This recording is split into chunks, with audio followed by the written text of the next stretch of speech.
nolosha waxaad ka noqon kartaa pilot ama waxaad ka noqon kartaa rakaab adiga khiyaarka iska leh. Tani waa mid ka mid ah xulashooyinka ugu waaweyn ee aad weligaa samayn karto. Miyaad qeexaysaa jihada aad aadaysid ama waxaad u ogolaanaysaa dadka kale inay gaaraan go'aanka ugu weyn ee halkaad u socoto? Fiiri midda hore. Waa wax raaxo badan inaad tahay rakaab. Gadaal baad fariisanaysaa, deganaan baad dareemaysaa, dad baa kuu adeegaya, waxaad dareemaysaa qanacsanaan dabiici ah. Laakiin marka la gaaray xilliga la duuli lahaa, waxaad eegaysaa daaqadda, waxaadna garwaaqsanaysaa inay kuu dhammaatay oo aad aadi doontid meel aadan doonayn inaad aadid.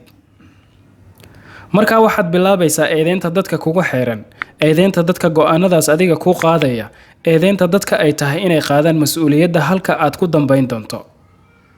Mararka qaarkood waxaad dareentaa lumitaan, jahwareer iyo inaad la yaabto sidii aad halka kaga bixi lahayd.